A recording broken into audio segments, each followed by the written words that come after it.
한 사람의 수행자가 되어 순례를 출발합니다. 2024년 1월 21일 인도 성지 순례 1일째 사르나트 수계식. 안녕하세요. 오늘은 제33차 성지순례를 시작하며 사르나트에서 수계식을 하는 날입니다. 스님은 타이절 법당에서 새벽 기도를 드리며 하루를 시작했습니다.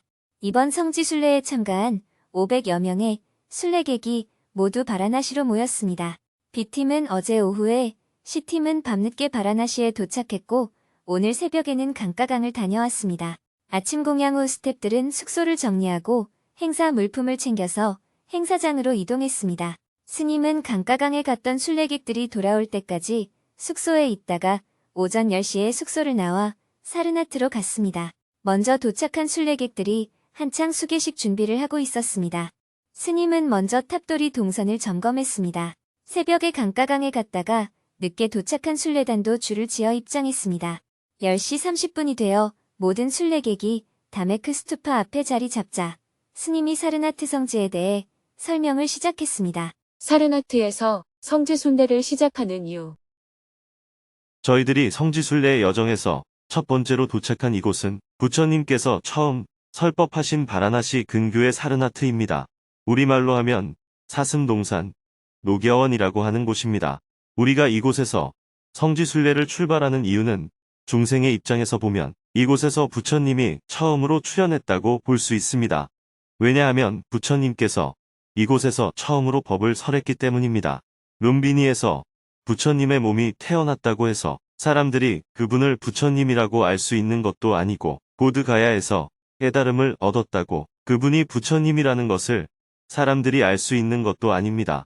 그분께서 우리를 위해서 법을 설하셔서 우리가 그 법문을 듣고 고뇌가 사라졌을 때 비로소 저분이 부처님이구나 하고 알 수가 있습니다.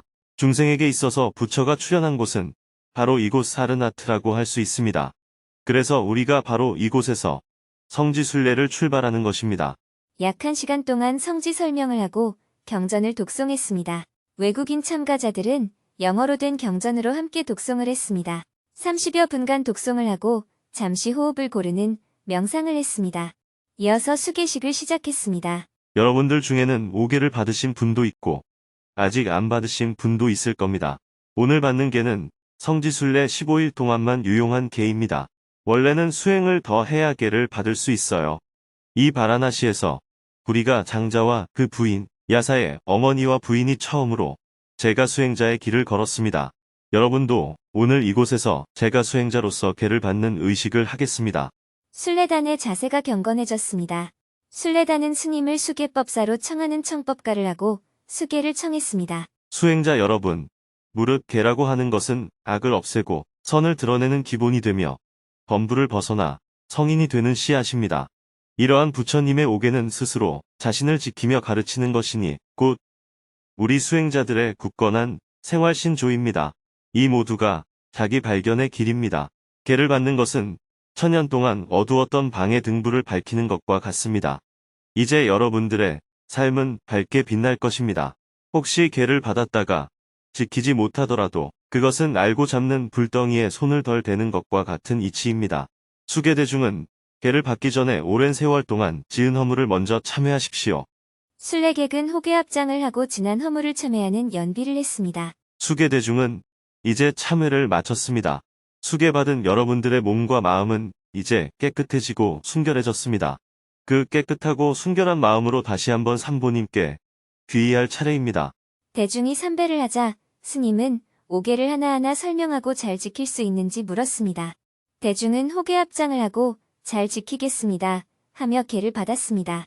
스님은 수계를 받은 대중들을 위해 축원을 해주었습니다.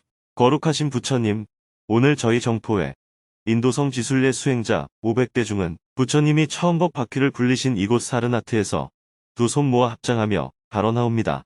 구리가 장자와 야사의 어머니와 그 부인이 부처님의 가르침을 듣고 지혜의 눈을 떠 불법승 3보에 귀의하고 5가지 계율을 지키겠다고 약속한 이 자리에서 저희 또한 옛길을 따라 5가지 계율을 지킬 것을 발언합니다.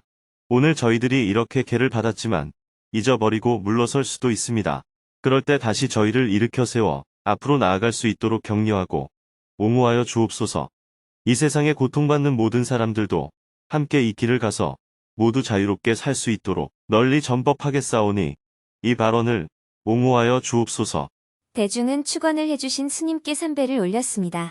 이어서 가사와 바루 수여식이 이어졌습니다. 스님은 먼저 가사와 바루를 수여하는 의미에 대해 설명했습니다. 부처님으로부터 법을 받았다는 징표가 가사와 바루입니다. 부처님께서는 버려진 옷인 분소위를 입으셨습니다. 그런 의미로 가사는 검소한 삶을 의미합니다. 부처님께서는 벌식하셨습니다. 남에게 밥을 빌려면 감사하는 마음을 내야 합니다. 바루는 겸손하게 살라는 의미가 담겨 있습니다. 수행자는 검소하고 겸손하게 살아야 합니다. 그래서 스승에게 법을 받을 때 가사와 바루를 받는 것입니다. 이제 여러분도 가사와 바루를 받았으니 앞으로 15일 동안은 출가 수행자의 마음으로 지내야 합니다. 예불을 할 때에는 반드시 가사를 수해야 합니다. 걸식을 해야 하지만 그렇게 할 수는 없으니 대신 공양을 직접 지어서 먹습니다. 그러니 배불리 먹을 생각은 하지 말고 적당한 양을 고마운 마음으로 먹어야 합니다. 원래 한 사람 한 사람 가사와 바루를 드려야 하는데 시간이 오래 걸리니까 제가 가사와 바루를 드립니다라고 하면 여러분은 잘 받았습니다 하고 받으시기 바랍니다. 스님은 500대중을 향해 가사와 바루를 전했습니다. 가사와 바루를 드립니다. 잘 받았습니다. 500 수행자들은 가사를 수하고 예불을 올렸습니다. 500명의 수계자가 다메크 스투파를 바라보며 예불하는 모습은 장엄했습니다. 부처님의 성지를 울리는 묵직한 예불 소리와 경건한 모습에 지나가던 행인들도 멈춰 섰습니다. 무릎을 꿇고 합장하며 성지순례단의 모습을 지켜보는 이도 있었습니다. 예불이 끝나자 스님의 법문이 이어졌습니다. 500대중이 되어 순례에 참가한 것을 진심으로 축하드리고 환영합니다. 부처님 당시에는 여성이 출가해서 수행하기가 매우 어려운 조건이었습니다. 사람이 없는 숲속에서 벌거벗고 수행을 하기 때문에 여성이 출가하기에는 합당치 못했습니다. 그래서 초기에는 남자들이 중심이 될 수밖에 없어서 경전에서도 출가 수행자를 말할 때 오라, 비구여 이렇게 기록이 되어 있습니다. 그러나 이제 시대가 바뀌어 여성 수행자도 많아졌기 때문에 오라, 비구여 이렇게 말하기보다는 오라, 수행자들이여 이렇게 표현해야 될 것입니다. 초기에는 출가 수행자가 되는데 복잡한 절차가 없었습니다. 부처님의 법문을 듣고 깨달음의 눈이 열리고 나서 본인이 수행자가 되겠다는 결심이 분명해지면 부처님께서는 오라, 비구여 여기 법이 잘 설해져 있도다. 그러니 부지런히 수행 정진하라 하고 말씀하셨습니다. 이게 절차의 전부였습니다. 그러나 후대에 내려오면서 점점 절차가 복잡해졌습니다. 수행자가 되어 계를 받으려면 3개월 동안 수습 기간을 거쳐야 된다. 3년 동안 예비 수행자 기간을 거쳐야 된다. 이런 절차들이 자꾸 생겨나게 되었습니다. 하지만 초기에는 그 사람의 과거 신분이 어땠든 스스로 집착을 내려놓았다면 어제까지 나쁜 짓을 했다 하더라도 문제 삼지 않았습니다. 마치 꿈속에서 나쁜 짓을 한 것일 뿐 꿈을 깬 뒤에는 꿈속의 일을 문제 삼지 않는 것과 같습니다. 모든 것을 버리고 출가 수행자의 대열에 들어오면 과거 세속에서의 일들은 일절 묻지 않는다는 것이 수행자의 원칙이었습니다. 그러나 수행자가 된 뒤에 범죄를 저지르거나 계율을 어기게 되면 집으로 돌려보냈습니다. 수행자가 되기 전에 있었던 일에 대해서는 문제 삼지 않았으나 수행자가 된 뒤에 과오를 범하는 것에 대해서는 출가 승단 안에서도 수용을 하지 않았습니다. 여러분 모두 오늘 이렇게 계를 받고 수행자가 됐는데 이것은 한시적 계율입니다. 성지순례를 하는 보름 동안만 유효한 계율입니다. 그러니 보름 동안은 계율을 꼭 지켜야 합니다. 세속적인 생각을 갖지 말고 보름간 한시적으로 출가했다. 이런 자세로 순례를 하셔야 합니다. 하지만 여러분들은 여전히 세속의 습관이 있기 때문에 밥을 좀 많이 먹느냐, 적게 먹느냐, 생활이 좀 불편하냐, 안 하냐, 이렇게 자질구레한 것으로 늘 분별심을 일으키고 괴로워하고 스트레스를 받을 가능성이 매우 높습니다. 그래서 보름 동안은 밥을 안 먹어도 상관없고 잠을 안 자도 상관없다는 마음으로 다녀야 합니다. 어떻게 생활하든 부처님보다는 내 조건이 낫다. 부처님께서는 길거리에서 사람들이 버리는 음식을 탁발해서 먹었습니다. 옷은 시타림에서 시체를 감싸고 있었던 분소일을 주워 입었습니다. 잠은 나무 밑에서 잤습니다. 그러니 우리가 비스킷을 하나 먹어도 부처님보다는 잘 먹는 겁니다. 어디에서 자도 한국에서 가져온 침낭에서 자기 때문에 부처님보다 잠자리가 좋은 겁니다. 무엇을 어떻게 입어도 부처님보다는 잘 입는 겁니다. 항상 기준을 부처님에 두어야 합니다.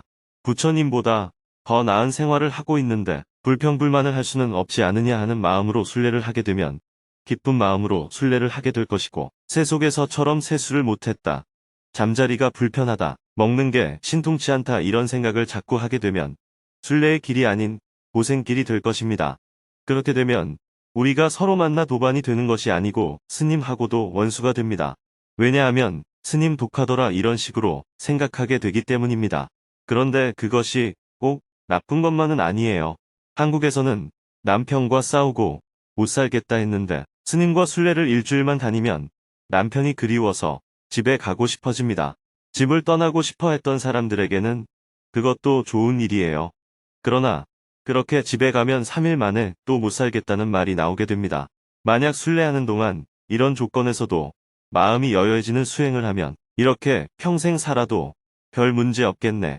잠은 침낭에 쏙 들어가서 자면 되고, 밥은 그냥 한 숟가락만 먹으면 되고, 뭐 이렇게 살아도 살만하네 하는 깨달음을 얻게 되어 집에 돌아가서 누구하고 어떻게 살아도 아무 근심 걱정이 없어집니다.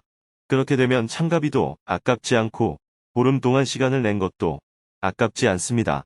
옛날에 순례에 오신 분 중에 이런 분이 있었습니다. 남편은 알코올 중독으로 일찍 죽고 애들은 셋이나 있었습니다. 처녀 때는 자기가 아주 잘 나가는 사람이었는데 결혼이 자기 인생을 망쳤다고 생각해서 굉장히 열등의식 속에 있었습니다.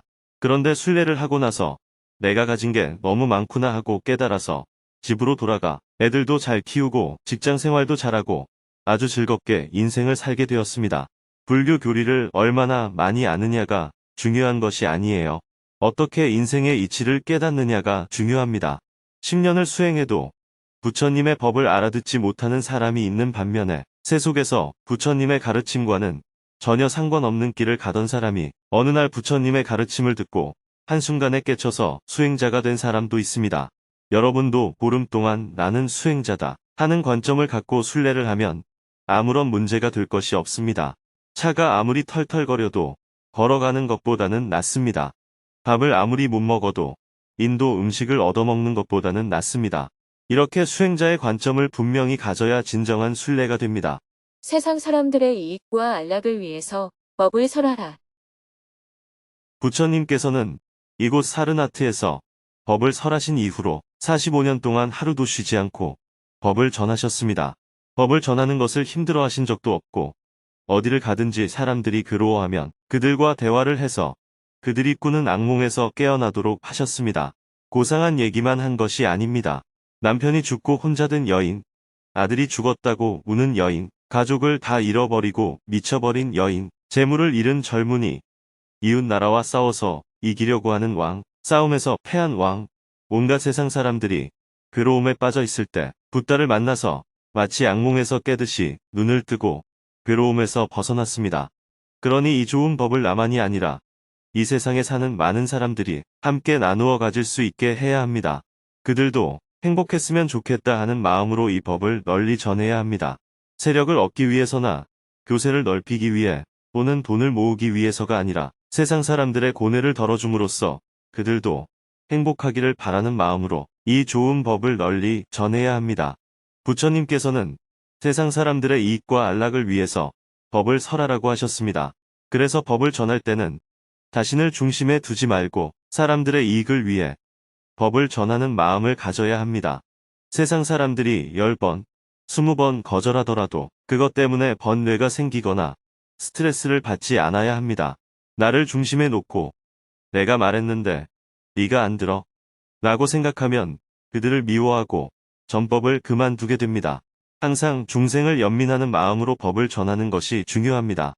이런 전법의 의미를 이곳 사르나트에서 다시 다짐해 보았으면 합니다. 부처님이 이곳 사르나트에서 처음 법을 설한 내용을 보면 그 내용이 아주 간단합니다. 편견을 갖지 마라. 자기 생각에 사로잡히지 마라. 진리는 과거로부터 전승되어 온 윤리나 도덕, 관습이나 습관, 경전에 적혀 있다고 진리가 아니다. 항상 있는 그대로 진실을 바라보는 관점을 가져야 한다. 이것은 중도를 말씀하신 것입니다. 현실을 직시하여 원인을 규명하고 그 원인을 제거할 때 우리는 괴로움 없이 자유롭게 살아갈 수 있다. 괴로움이 없는 상태를 유지하려면 우리는 항상 깨어 있어야 한다. 자기 마음, 자기 느낌, 자기 동작에 늘 깨어 있어야 한다. 이것은 사성제를 말씀하신 것입니다. 이렇게 부처님의 가르침은 아주 간단했습니다.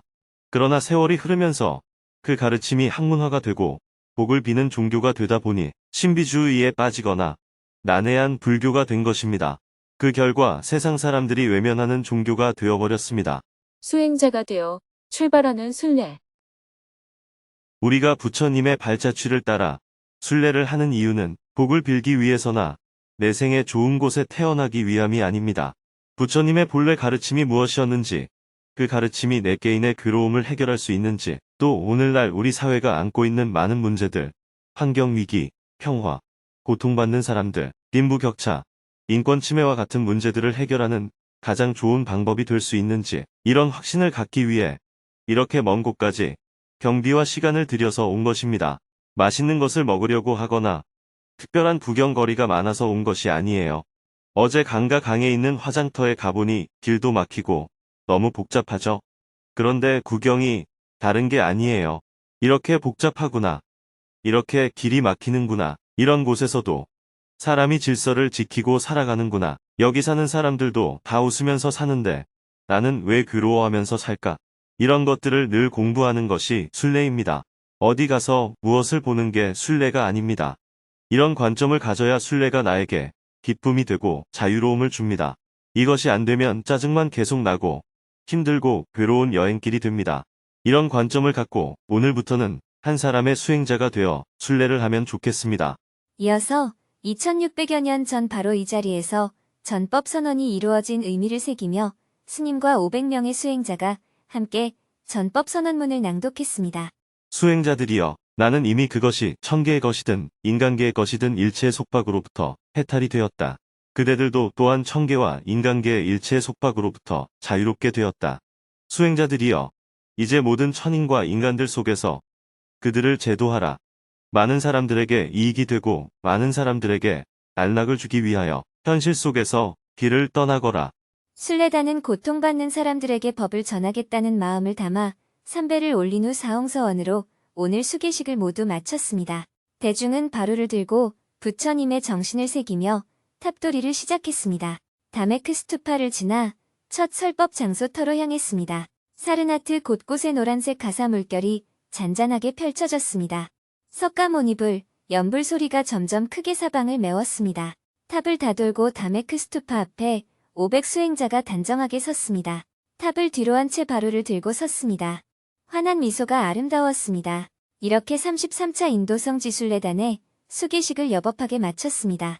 스님은 숙소에 돌아가 짐을 싼 후 오후 3시에 수자타 아카데미로 출발했습니다. 8시간 동안 261km를 달려서 밤 11시가 되어서 수자타 아카데미에 도착했습니다. 내일은 부처님이 깨닫기 전 고행하신 전정각산을 오르고 수자타 아카데미 학생들의 환영식이 있을 예정입니다.